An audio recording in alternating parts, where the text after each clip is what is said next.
Good morning everyone. Today I am going to present my assignment on HIV AIDS under the subject Community Health Nursing Part 1. Introduction. AIDS या Acquired Immunodeficiency Syndrome जो कि एक fatal illness है वो HIV या human immunodeficiency virus की वजह से होता है जो बॉडी का इम्यून सिस्टम को ब्रेक कर देता है। तो अफेक्टेड पर्सन को कोई भी disease like life threatening opportunistic infections, neurological disorders या अनयूजुअल मैलिग्नेंसीज हो सकता है। एड्स एक लाइफ टाइम डिजीज़ है जो इंडस्ट्रियलाइज्ड और डेवलपिंग कंट्रीज़ को अफेक्ट करता है। ये 21st सेंचुरी में एड्स एक ग्लोबल पैंडेमिक बन चुका है जो मिलियन पीपल को इन्फेक्ट कर चुका है। Definition: a disease in which there is a severe loss of body cellular immunity, greatly lowering the resistance to infection and malignancies. तो एड्स एक ऐसा डिजीज़ है जहाँ में बॉडी का सेलुलर इम्यूनिटी का सीवियर लॉस होता है। इसकी वजह से बॉडी कोई भी इन्फेक्शन या मैलिग्नेंसी को रेजिस्ट नहीं कर पाता। Next is types. So HIV 2 types में डिवाइडेड है, HIV type 1, HIV type 2। HIV type 1 सबसे कॉमन है। साइंटिस्ट ने HIV टाइप 1 को बहुत सारे ग्रुप्स में डिवाइड किया है। In that the major group is group M, minor groups are group N and group O, and a possible group is group P. Each group is believed to represent an independent transmission of SIV into human. What is SIV? SIV is simian immunodeficiency virus which infect monkeys and apes and can cause disease like AIDS. A total of 39 ORFs मतलब एक HIV-1 complete genome sequence में 39 ORFs या open reading frames होता है, लेकिन उनमें से सिर्फ कुछ ही फंक्शनल होता है। Next one is HIV type 2। तो HIV टाइप 2 अब अफ्रीका के बाहर ज़्यादा रिकॉग्नाइजेबल नहीं है। यूनाइटेड स्टेट्स में फर्स्ट केस 1987 में देखा गया था। As in 2010 there are 8 known HIV-2 groups A to H. Of this, only Group A and Group B are pandemic. Group A mainly West Africa में मिला जाता है, लेकिन ये ग्लोबली स्प्रेड हो चुका है, जहाँ ग्रुप B अभी तक वेस्ट अफ्रीका में ही देखा जाता है। Next one is epidemiological factors. Number 1 agent factors. Agent, जब ये वायरस पहले आइडेंटिफाई किया गया था तो फ्रेंच साइंटिस्ट ने इसका नाम रखा था लिम्फोडेनोपैथी एसोसिएटेड वायरस और LAV। USA के रिसर्चर्स ने इसका नाम रखा था ह्यूमन टी सेल लिम्फोट्रोफिक वायरस 3 और HTLV-3। In May 1986, the International Committee of Taxonomy gave it a new name, Human Immunodeficiency Virus or HIV. तो this virus has a unique ability जो human T lymphocyte का subset T4 helper cell को destroy कर सकता है और ये पूरे बॉडी में भी स्प्रेड हो जाता है। ये ब्लड ब्रेन बैरियर भी क्रॉस कर सकता है जिसकी वजह से ये कुछ ब्रेन सेल्स को डिस्ट्रॉय कर देता है। इसके वजह से एड्स पेशेंट को न्यूरोलॉजिकल या साइकोमोटर एबनॉर्मेलिटीज भी हो सकता है। Next, reservoir of infection. तो ये इन्फेक्शन एसिम्टोमेटिक है, मतलब बहुत साल तक कोई सिम्टम्स शो नहीं करता, तो दूसरे पर्सन को इन्फेक्ट होने का चांस ज़्यादा रहता है। Next, source of infection. तो ये वायरस ज़्यादा कंसंट्रेशन में ब्लड, सीमेन या CSF में देखा जाता है। लोअर कंसंट्रेशन में टीयर्स, सलाइवा, ब्रेस्ट में देखा जाता है। Brain tissue, lymph nodes, bone marrow cell और स्किन में थोड़ा देखा जा सकता है। Next, host factor, age. ये डिजीज ज़्यादातर 20 to 49 ईयर्स के पीपल में देखा जाता है। Sex. In North America, Europe and Australia, about 51% of cases are homosexual or bisexual men. तो नॉर्थ अमेरिका, यूरोप, ऑस्ट्रेलिया में ज़्यादातर होमोसेक्सुअल और बाइसेक्सुअल मेन में ये डिजीज़ देखा जाता है. अफ्रीका में ये सेक्स रेशियो इक्वल है. रिस्क ऑफ इन्फेक्शंस क्या क्या है? Multiple sexual partners, male homosexuality, etc. Higher rates of HIV infection is found in prostitutes. Next one is high risk group. तो high risk group में कौन कौन आता है? Male homosexual and bisexuals, heterosexual partners including prostitutes, intravenous drug abusers, transfusion recipient of blood and blood products, hemophiliacs and clients of STD or sexually transmitted disease. Next point is clinical features. So clinical features are divided into 4 broad categories. Number 1, initial infection with the virus and development of antibodies. Number 2, asymptomatic carrier state. Number 3, AIDS related complex or ARC, and number 4 is AIDS. Number 1, initial infection. In 70% cases, after person gets infected, they can have a mild illness like fever, sore throat, rash, etc. Most HIV infected people is asymptomatic, means they show no syndrome for the first 5 years. They look healthy and feel well, although right from the start they can transmit the virus to others. HIV antibodies usually 2 to 12 weeks लेता है blood stream में आने के लिए, और या तो ये इससे भी ज़्यादा टाइम ले सकता है. ब्लड एंटीबॉडी प्रोड्यूस करने के पहले के फेज़ को विंडो पीरियड बोला जाता है. इस विंडो पीरियड में भी एक पर्सन दूसरे पर्सन को इन्फेक्ट कर सकता है, क्योंकि ब्लड में हाई कंसंट्रेशन में वायरस आ जाता है. Next one is asymptomatic carrier state. asymptomatic carrier state में ये बोला गया है कि ये डिजीज़ ज़्यादा सिम्टम्स नहीं दिखाता, सिर्फ persistent generalized lymphadenopathy दिखाता है. तो generalized lymphadenopathy क्या है कि बॉडी के कुछ लिम्फ नोड स्वॉलन हो जाता है, मतलब फूल जाता है. इसके अलावा ये और कोई सिम्टम शो नहीं करता. ये एसिम्प्टोमेटिक कैरियर स्टेट कितना दिन या कितने ईयर के लिए रहेगा वो अभी तक क्लियर नहीं है. Next one, AIDS related complex. तो एक पर्सन को एड्स रिलेटेड बहुत सारे कॉम्प्लिकेशंस हो सकता है, लाइक ऑपर्चुनिस्टिक इन्फेक्शंस, कैंसर्स, एक्सेट्रा. इसके अलावा कुछ क्लिनिकल साइंस भी है जो हो सकता है, like unexplained diarrhoea lasting longer than a month, fatigue, malaise, loss of more than 10% body weight, fever, night sweats or generalized lymphadenopathy or enlarged spleen, etc. Patient जो हाई रिस्क ग्रुप के अंदर है, उनका अगर टी हेल्पर लिम्फोसाइट बहुत decrease हो गया तो उनको एड्स रिलेटेड कॉम्प्लेक्स और बाद में एड्स होने का चांस ज़्यादा है. एड्स ये एंड स्टेज है HIV इन्फेक्शन का. इसमें इम्यून सिस्टम में अनएक्सप्लेन्ड डिफेक्ट्स देखा जा सकता है. डेथ भी हो सकता है अगर इन्फेक्शन अनकंट्रोल और अनट्रीटेबल हुआ तो. एकदम पहले या सबसे पहले ट्यूबरकुलोसिस और कपोसी सर्कोमा देखा जाता है. कपोसी सर्कोमा क्या है कि skin, lymph nodes, internal organs, mouth, nose, throat के म्यूकोसल लाइनिंग में लेशंस देखा जाता है. इसको कपोसी सर्कोमा बोलते हैं. तो ये सबसे पहले देखा जाता है. अगर ह्यूमन टी लिम्फोसाइट सेल का काउंट 100 या उसके आसपास आ गया तो viral infections and parasitic infections देखा जा सकता है. Viral infections like candida oesophagitis, cryptococcus meningitis, penicilliosis, etcetera. Parasitic infections like pneumocystis carinii, pneumonia, toxoplasma gondii, encephalitis, etcetera. अगर टी सेल काउंट 50 से नीचे आ गया तो साइटोमेगालोवायरल रेटिनाइटिस ये देखा जा सकता है.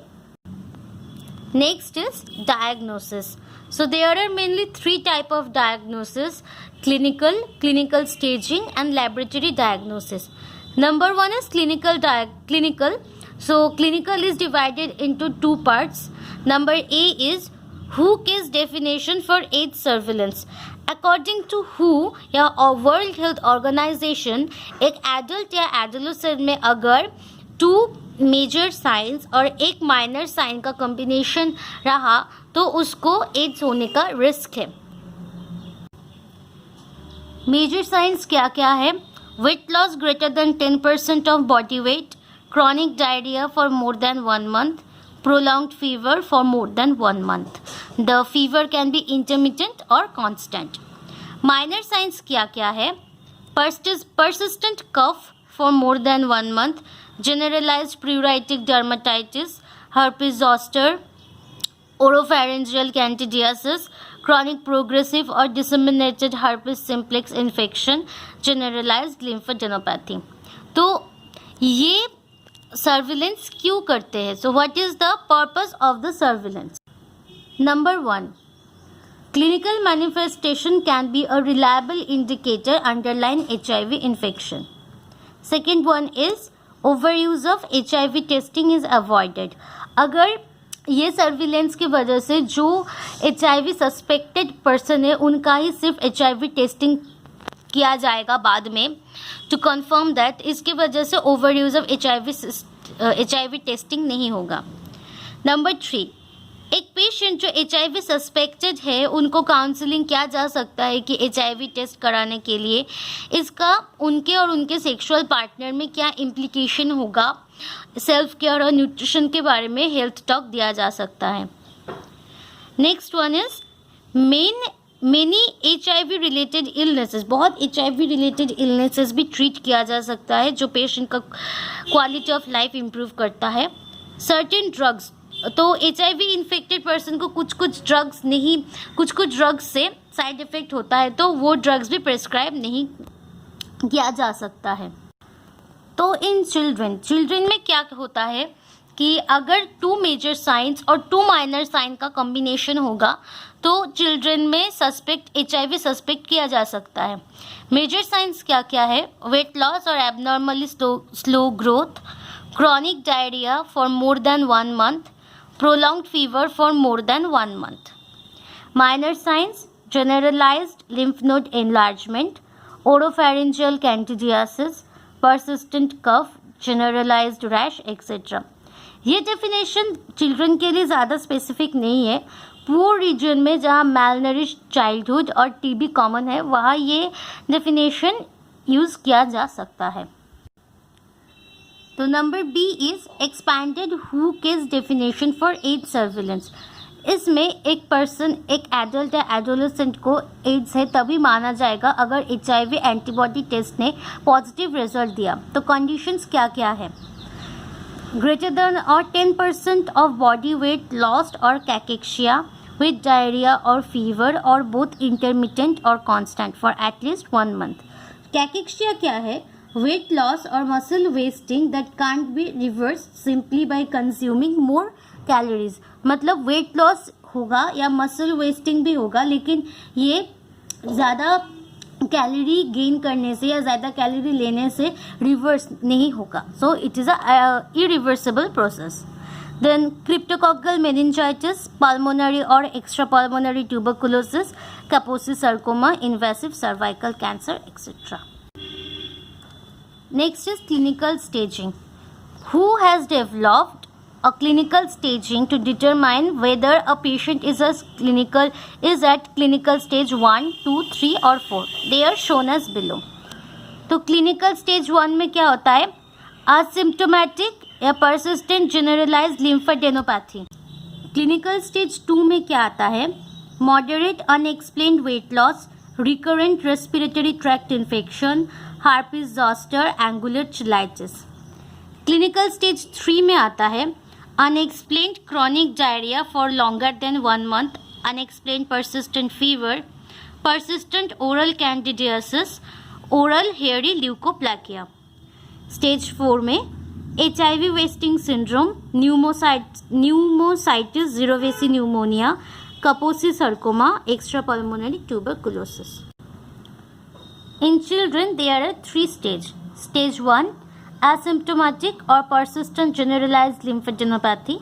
Stage 2, unexplained chronic diarrhea, weight loss or failure to thrive, persistent fever. Stage 3, AIDS defining opportunistic infections, severe failure to thrive, progressive encephalopathy, malignancy, meningitis. Next diagnosis is laboratory diagnosis. There are 7 to 8 diagnoses. Number 1 is HIV enzyme linked immunosorbent assay or ELISA. It is a screening test for HIV infection. The sensitivity is greater than 99.9% to avoid false positive result. अगर ये ELISA test में positive result आया तो conformation के लिए western blot test किया जा सकता है. Western blot, it is the confirmatory test for HIV specified when combined with ELISA. अगर एलाइजा के साथ कंबाइंड करके ये टेस्ट किया गया तो 99.99% एक्यूरेट रिजल्ट आता है. लेकिन early HIV infection, HIV-2 infection, auto immune disease, pregnancy, recent tetanus toxoid administration, इन सारे डिजीज में ये रिजल्ट एक्यूरेट नहीं आ सकता है, आने का चांस नहीं है. नेक्स्ट वन इज CBC या कंप्लीट ब्लड काउंट. तो anaemia, neutropenia, thrombocytopenia common with advance HIV infection, इसलिए CBC टेस्ट किया जाता है. Next absolute CD4 lymphocyte count.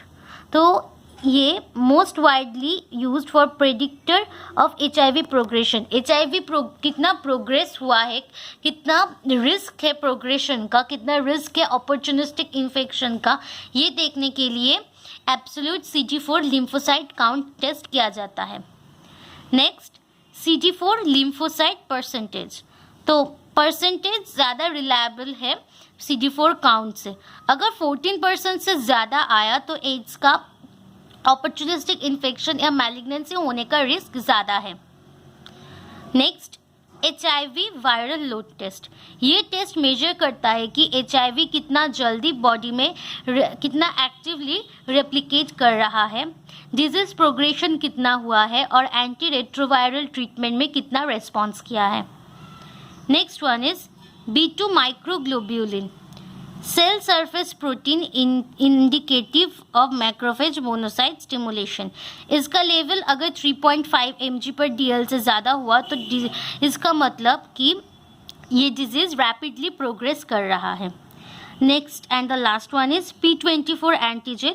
ये HIV का एक्टिव रेप्लिकेशन इंडिकेट करता है. ट्रीटमेंट में आता है anti retroviral treatment. At present, there is no vaccine or cure for treatment of HIV virus or HIV infection or AIDS. So there are some drugs which can suppress the HIV infection and which can suppress its complication. The drugs which are used for ART are classified as nucleoside reverse transcriptase inhibitors or NRTIs. Drugs include abacavir, didanosine, emtricitabine, lamivudine, stavudine, zidovudine. Nucleotide reverse transcriptase inhibitors, tenofovir. Non-nucleoside reverse transcriptase inhibitors, efavirenz, etavirine, and nevirapine.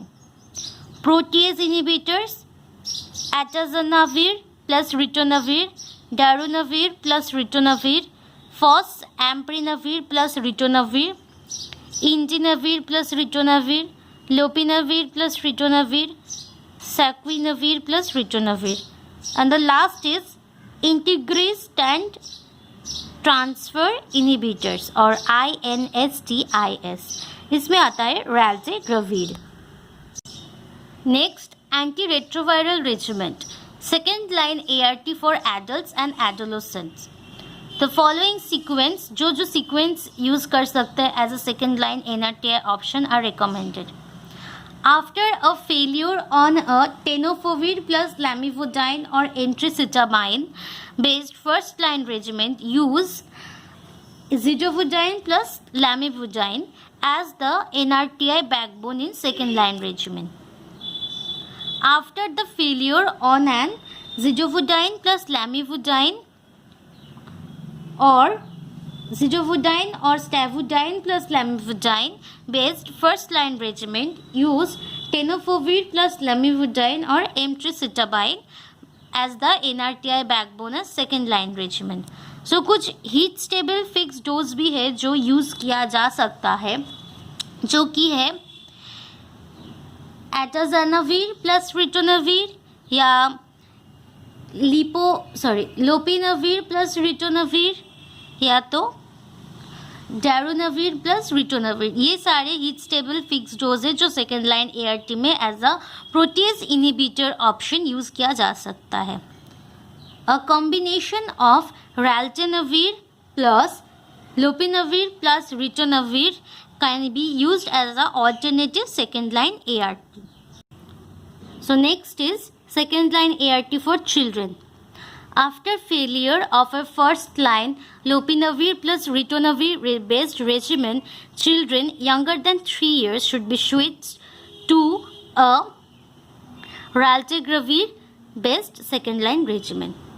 Next is after failure of a first line lopinavir plus ritonavir regimen, children older than 3 years should be switched to a second line regimen containing 2 NRTI plus efavirenz or raltegravir. After failure of a first line NNRTI, which is non-nucleoside reverse transcriptase inhibitor based regimen, children should be switched to a boosted PI based or protease inhibitor based regimen. Lopinavir plus ritonavir or atazanavir plus ritonavir are preferred. After failure of a first line regimen of abacavir or tenofovir plus lamivudine or emtricitabine, the preferred NRTI backbone option for second line ART is zidovudine or stavudine plus lamivudine. After failure of a first line regimen containing AZT or D4T plus 3TC, like zidovudine or stavudine plus lamivudine or emtricitabine, preferred NRTI backbone second line ART is ABC, like avacavir or tenofovir plus lamivudine or emtricitabine. Next is third line ART. So national program should develop policies for third line ART. तो third line ART में कुछ new drugs include करना चाहिए जो cross resistant का minimal risk को तो कम कर सके. इनमें से such as like integrase strand transfer inhibitors और second line generation non nucleoside reverse transcriptase inhibitors और प्रोटीज इनिबिटर्स यूज़ करना चाहिए. जो पेशेंट सेकेंड लाइन रेजिमेंट में उनका ट्रीटमेंट फेल हो रहा है और कोई न्यू रेजिमेंट नहीं है, तो जो रेजिमेंट वो टॉलरेट कर सकते हैं वो यूज़ करना चाहिए. Next is prevention. First one is education. क्योंकि इस डिजीज़ का वैक्सीन या क्योर अभी तक नहीं आया है, तो health education is the most effective preventive method. वो हेल्थ एजुकेशन में हमें क्या एजुकेशन देना चाहिए? Number 1 is like use condom during sexual intercourse. Number 2 is don't share razors and toothbrush. Number C, don't share needles and syringe as it increase risk for infection. Next, women suffering from AIDS or who are at high risk of infection should be avoid becoming pregnant since infection can be transmitted to the newborn or unborn. तो जो women है अगर उनको ads हुआ है या उनको वो सस्पेक्टेड है फॉर एड्स और हाई रिस्क में है, तो उनको प्रेग्नेंट नहीं होना चाहिए, क्योंकि ये जो इन्फेक्शन है ये अनबॉर्न या न्यूबॉर्न में भी ट्रांसमिट हो सकता है. Next prevention is combined HIV prevention. This program is use a mix of biomedical, behavioral and structural interventions to meet the goals of HIV infection prevention. This include the following. Number 1 is male and female condom and condom compatible lubricant. So male and female condom are estimated to reduce heterosexual transmission by at least 80% and offer 64% protection. Next is needle and syringe programs are highly associated with a reduction in HIV transmission through injecting drugs. Next is opioid substitution therapy. इस therapy में methadone और बुप्रेनोर्फाइन use होता है जो additional benefit देता है एक person को जो एंटी रेट्रोवायरल ट्रीटमेंट ले रहा है. Next one is voluntary medical male circumcision और VMMC. After demonstrating 3 randomized clinical trials and approximately 60% reduction in the risk of female to male sexual transmission in Africa. So Africa में 3 randomized clinical trials के बाद 60% female to male sexual transmission का risk घट गया है. For high burden settings, joint program of WHO and United Nations on HIV/AIDS recommend that inclusion of VMMC as an additional important strategy for prevention of heterosexually acquired HIV infection in men. So, WHO and United Nations of HIV/AIDS ने मिलकर ये फैसला किया है कि VMMC भी एक important strategy है होमोसेक्सुअली एक्वायर्ड HIV इन्फेक्शन के रिस्क को कम करने के लिए. Last preventive measure is prevention of blood-borne HIV transmission. People in a high-risk group should be urged to refrain from donating blood, body organs, sperm or other tissue.